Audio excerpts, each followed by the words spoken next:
어린아이들은 그냥 우리가 보기만 해도 그들이 찡그리거나 그들이 울고 그들이 웃어도 우리는 그냥 미소를 짓게 됩니다. 가슴이 따뜻해집니다. 왜 그럴까요? 아주 풋풋한 생명이 우리 어린아이들의 그 모습 속에 약동하고 있기 때문에 그렇습니다.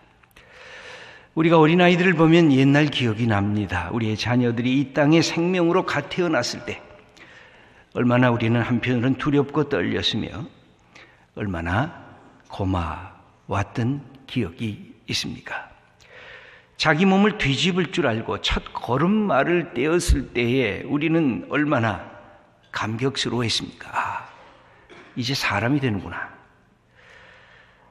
우리가 아들, 딸의 이름을 부르면 엄마, 아빠 소리를 부르며 그 고사리 같은 손을 활짝 벌리고 다가올 때에 우리의 심장이 얼마나 쿵쾅쿵쾅 뛰놀았습니까? 그러나 또 돌아보면 우리가 자녀를 키우면서 때로는 얼마나 또 귀찮은 때가 있었습니까? 때로는 이놈 내가 왜 낳았지 하고 미워하는 마음이 들 때도 있었던 것도 아마 주마등처럼 스쳐 지나갈 겁니다. 아이 때문에, 이 양육 때문에 엄마는 꼼짝달싹할 수가 없었습니다. 그렇게 꿈 많던 처녀 시절의 자아 실현을 우리 어린 아기 키우느라고 다 포기했던 그런 아픈 마음도 기억이 납니다. 하지만 자녀들을 통해서 우리는 사랑을 배웠습니다. 신뢰라는 것이 무엇인지를 깨달았습니다. 인생이 이것이 즐거움이 아닌가? 사랑한다는 것이 얼마나 위대한 하나님이 우리 부모에게 주신 축복인가? 그거를 가르쳐준 존재가 바로 우리의 자녀들이었습니다. 성경은 놀랍게도 예수님의 그 어릴 때의 모습을 한마디로 이렇게 요약을 하고 있습니다. 성경 구절 2개가 나오는데 먼저 2장 52절 말씀을 다시 한번 읽어보겠습니다. 예수는 지혜와 키가 자라가며 하나님과 사람에게 더욱 사랑스러워 가시더라. 40절 말씀도 함께 읽겠습니다. 아기가 자라며 강하여지고 지혜가 충만하며 하나님의 은혜가 그의 위에 있더라. 여기 보면 우리의 부모들의 기도 제목이 이 안에 다 들어가져 있습니다. 성경은 예수님의 그 어릴 때의 축복을 3가지 측면에서 다 이야기를 하고 있습니다. 첫째는 육체, 몸이 건강했다는 것입니다. 둘째는 정신적인 건강함도 있었다는 것입니다. 3번째는 영적으로도 건강했다. 그렇게 성경은 기록해 주고 있습니다. 여러분, 이 3가지는 인생을 지탱하는 삼각기둥이라고 할 수가 있습니다. 몸의 건강, 그 다음에 마음과 생각의 건강, 그리고 영적인 영혼의 건강. 여러분, 이 3가지만 있으면 어떻게 우리가 인생을 기쁘게 살지 않을 수가 있겠습니까? 여기에 보면 전인적인 하나님의 복이 예수님에게 주어졌다고 하는데 첫 번째는 건강의 복입니다. 여러분 52절을 보니까 키가 자라가며 40절을 보니까 아기가 자라며 강하여지고 그렇게 되어 있습니다. 여기 건강의 첫 번째 비결은 이렇게 자라났다는 겁니다. 성장했다는 것입니다. 우리가 늘 우리의 자녀들이 어릴 때 기도한 것이 있지 않습니까? 하나님 자라나게 해주세요. 여러분 자라나지 않으면 얼마나 부모님의 마음이 아플까요? 그런데 모든 성장에는 변화와 위험 부담이 있습니다.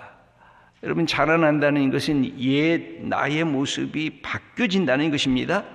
내면의 세계로부터 탈출이 일어나고 있다는 뜻입니다. 때로는 알지 못하는 미지의 세계에 도전해야 된다는 것입니다. 불확실성의 자리에 나를 끊임없이 깨버려야 이게 성장하는 비결이 있기 때문에 그렇습니다. 이 성장할 때 부모들은 자녀들이 너무나 안타까워서 위험에 처할까 봐 안절부절 못하면서 옆에 쫓아다니시는 부모님들이 있습니다. 사랑 때문에 그러하지 않겠습니까? 그런데 그렇게 옆에 쫓아다니는 게 거의 불가능합니다. 왜 그렇습니까? 어릴 때는 이 자녀들이 잘 움직이질 않으니까 그냥 붙들고 있어도 되고 그냥 누워있게 해도 괜찮습니다만, 일어나서 움직이기 시작하면 부모들이 그 아이들을 전혀 따라다닐 수가 없습니다. 그래서 자녀들과 이 가까이 있는 거리는 자녀들이 자라나고 성장하면서 거리는 점점 멀어지기도 있습니다. 이 거리를 계속 붙잡으려고 자녀가 유치원 다니는데도 초등학교 다녔는데도 계속 쫓아다니면 문제가 발생하게 되는 것입니다. 그러면 집착하게 되는 것입니다. 그러면 자녀들이 스스로 자기 문제를 해결할 수 있는 자율적 능력이 저하되게 됩니다.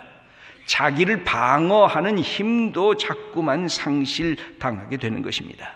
여러분, 미성숙에서 성숙으로 우리의 자녀들이 자라나기를 원하면 그의 성장이 되어질 때에 조금씩 멀리서 바라보기 시작해야 됩니다. 이 거리를 둬야 된다는 것입니다. 왜 그렇습니까? 자녀들은 성장통이라고 하는 것을 알기 때문에 그렇습니다. 여러분, 성장기 어린이 10명 중에 3명 내지 4명이 경험한다고 합니다.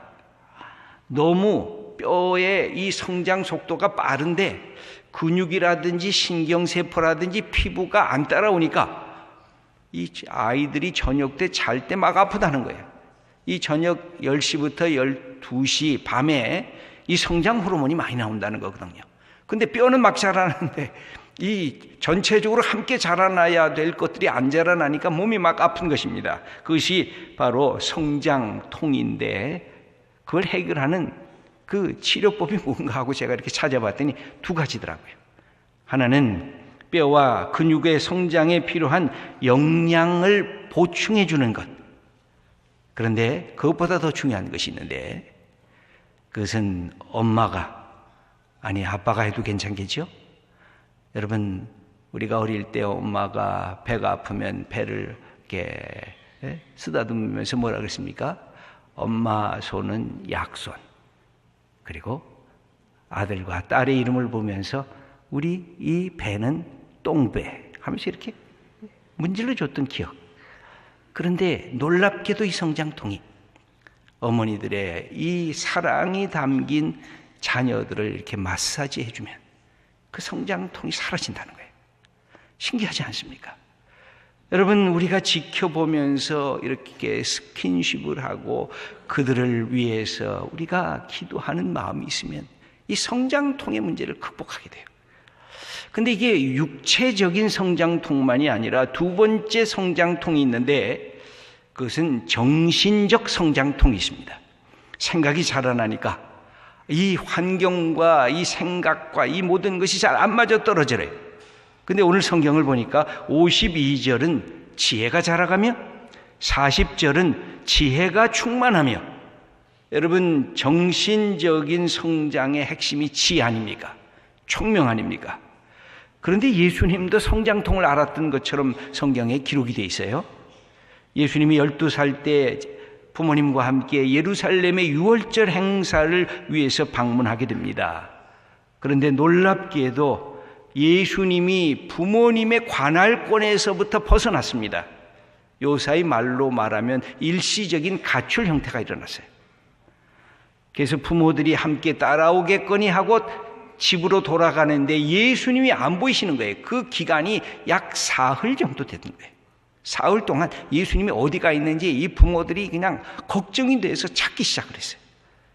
그랬더니 예루살렘 성전에서 랍비들과 함께 율법을 갖고 토론하는 예수님을 발견하면서 걱정 어린 말씀으로 예수님을 꾸짖었던 일들이 있었습니다.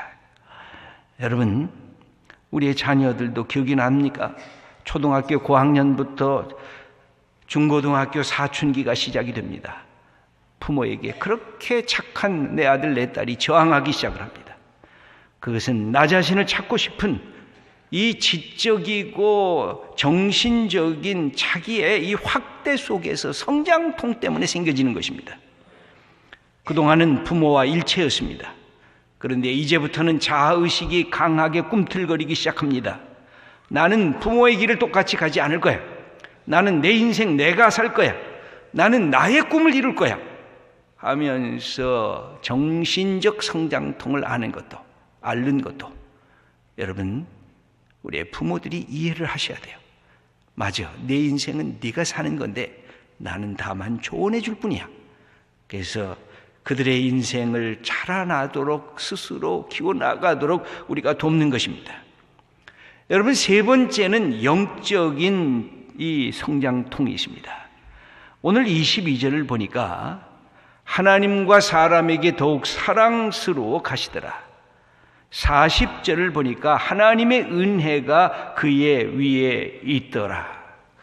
여기 보면 예수님은 이 영적인 문제에 있어서 하나님하고 깊이 인격적인 관계를 맺고 있는 것으로 보여집니다. 서로가 잘 통했습니다. 감성적인 공감도 일어나고 있습니다. 이 성경을 읽고 있노라면 하나님이 예수님을 보면서 참 이뻐하셨겠구나. 또 예수님도 하나님을 보면서 하나님을 신뢰하셨겠구나 하는 그런 느낌이 이렇게 다가오는 것입니다. 이 특별히 이 영적인 공감에 있어서는 감성적인 공감과 함께 어울려져야 됩니다. 이 감성의 리더십을 쓴 데니얼 골맨이라고 하는 사람이 이렇게 말을 하고 있습니다. 가정이란 우리가 맨 처음 감정을 학습하는 배움터다 그랬습니다. 가정이 우리의 감정을 느끼게 하고 감정을 배우게 하는 공감터라는 것입니다.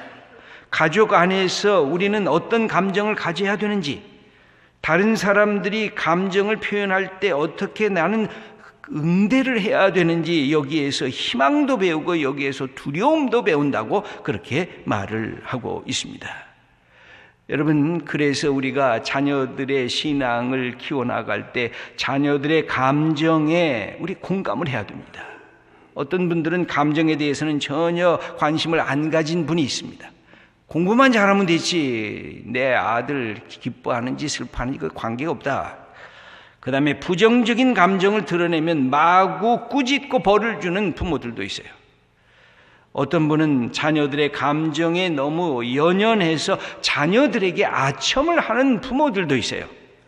그게 아니라 부모로서 우리의 자녀들을 바르게 키워나가는 것이 매우 중요합니다. 그건 왜 그럴까요? 감정은 어떤 감정이 가장 중요한 감정이냐면 신뢰의 감정입니다. 저는 성경을 읽을 때마다 하나님께서는 예수님을 신뢰했고 예수님은 하나님을 신뢰했어요. 여러분 마음속에 나 자신에 대한 판단이 어떻습니까? 나는 사랑스러운 존재입니까? 나이가 내가 몇 살인데 그런 질문을 하십니까? 그렇게 묻지 마시고 한번 하나님 앞에서 나는 사랑스러운 존재인가? 아니면 나는 사랑받을 만한 존재가 아닌가? 여러분, 어린 아기 때부터 사랑의 신뢰를 받은 사람들은 성인이 되어도 내가 웬만한 배신을 당해도 다시 신뢰를 쌓을 수 있는 이 마음의 여유가 있어요. 그런데 어릴 때 이 사랑의 신뢰를 받지 못한 사람은 조금만 누군가가 배신하고 나를 비난하는 소리가 들리면 이걸 참을 수가 없어요. 감당할 수가 없어요. 그래서 하나님께서 예수님에게 주신 그 성품의 가장 중요한 것이 이 신뢰성이에요. 그건 사랑 때문에 생기는 거예요. 저는 예수님이 이 신뢰를 어렸을 때 어머니 아버지에게서 배웠을 것입니다. 그런데 예수님에게서 최고의 신뢰는 뭐냐면 하나님에게서 배운 것입니다. 하나님을 통해서 하나님이 나를 보호해 주시고 나를 인도해 주실 것이라고 하는, 그래서 예수님은 끊임없이 하나님을 아버지라고 사랑의 고백을 했습니다. 하나님도 예수님을 보면서 너는 내 아들이다 그렇게 반복해서 예수님께 말씀을 하신 것을 볼 수가 있습니다. 여러분, 우리가 예수를 믿는 것은 그래서 이 사랑의 신뢰를 다시 덧입기 위한 것입니다. 내가 세상의 어떤 것에 의해서가 아니라 하나님이 나를 신뢰함으로 내 인생이 참으로 소중하구나. 내가 사는 이 삶은 살만한 가치가 있구나. 내게 주어진 사람들은 내가 신뢰하고 사랑해야 할 사람이구나 하는 것을 마음으로부터 깨닫게 해주는 것입니다. 그런데 이것이 어떨 때 가능할까요? 어린아이의 심정이 돼야 돼요. 여러분, 우리가 다른 사람 앞에서는 어른이시잖아요. 아버지시고 어머니시고 할아버지시고 할머니시잖아요. 그런데 주일날 예배드리러 나올 때마다 똑같이 해야 될 게 있어요. 나는 어린아이입니다. 하나님을 어린아이처럼 나의 아빠, 아버지라고 부르겠습니다. 하나님의 사랑의 신뢰를 내가 다시 받겠습니다. 내가 다시 주님의 사랑 가운데, 신뢰 가운데 내 인생의 이 축복을 내가 누리겠습니다. 그래야 그런 분들을 통해서 하나님의 이 생명과 사랑과 신뢰의 역사가 퍼져나갈 수가 있습니다. 여러분, 하나님의 사랑을 받은 우리 존재로 우리의 자녀들을 다시 기억하시기를 부탁드립니다. 내 아들아, 내 딸아, 여러분 핸드폰 갖고 계시죠? 오늘 지금 아침 지금이니까 여러분 오늘 점심이 되기 전에 내 아들아, 내 딸아, 고맙다, 사랑한다.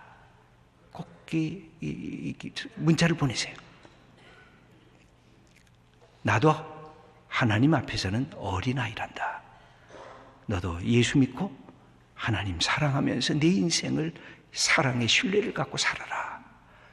이렇게 부탁해서 하나님과 우리가 하나님과 사람들 앞에 사랑스러운 존재로 우리가 또한 우리의 생을 살아가는 복된 성도님들 다 되시기를 축원합니다.